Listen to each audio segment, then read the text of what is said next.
আমরা এই ৩২ ভেঙে নিজেদেরকে কুলাঙ্গার প্রমাণিত করেছি, নিজেদেরকে জঙ্গি প্রমাণ করেছি, উগ্রবাদী প্রমাণ করেছি, নিজেদেরকে অর্থনৈতিকভাবে দেউলিয়া প্রমাণ করেছি। ভাঙছেন শেখ মুজিবের বাড়ি, ভাঙছেন শেখ মুজিবের বাড়ি, গড়তে তো পারছেন না কিছুকে গড়তে পেরেছেন?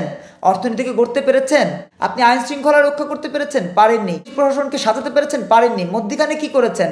ওই যে 3টা ড্রেস বানিয়েছেন, 3টা ড্রেস বানাতে গিয়ে, খালি স্যাম্পল ড্রেস বানাতে গিয়ে 6 কোটি টাকা খরচ করেছেন। সে স্যাম্পল বানাতে গিয়ে খরচ করেছেন 6 কোটি টাকা। কার টাকা ভাই? কাকে দিয়েছেন 6 কোটি টাকা?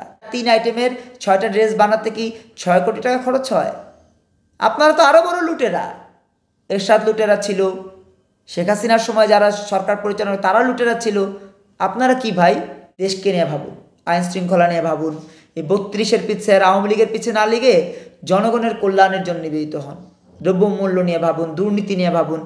আসিফ নজরুলকে দেখলেও লজ্জা লাগে। এখন আবার আপনি বড় সুফি হয়ে গেলেন। কি ভাবেন নিজেকে? আমরা চোখে দেখি না? 17ই মার্চ বঙ্গবন্ধুকে নিয়ে কবিতা লিখেছেন, আপনার পেজে আছে, আপনার ভেরিফাইড পেজে আছে।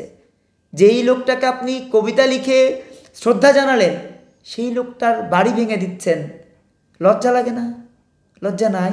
রাসূলুল্লাহ সাল্লাল্লাহু আলাইহি ওয়াসাল্লামের একটা হাদিস আছে, আবু হুরায়রা রাদিয়াল্লাহু তাআলা আনহু থেকে বর্ণিত, যে রাসূল সাল্লাল্লাহু আলাইহি ওয়াসাল্লাম বলেছেন, শেষ জামানায় এমন কিছু উম্মত থাকবে যারা তাদের শরীরে লেখা থাকবে আল্লাহু, সারা শরীরে লেখা থাকবে আল্লাহু, কিন্তু তারা খাবে গু। অর্থাৎ তারা অন্যায় করবে, তারা অপরাধ করবে দাড়ি টুপি পাঞ্জাবির আড়ালে।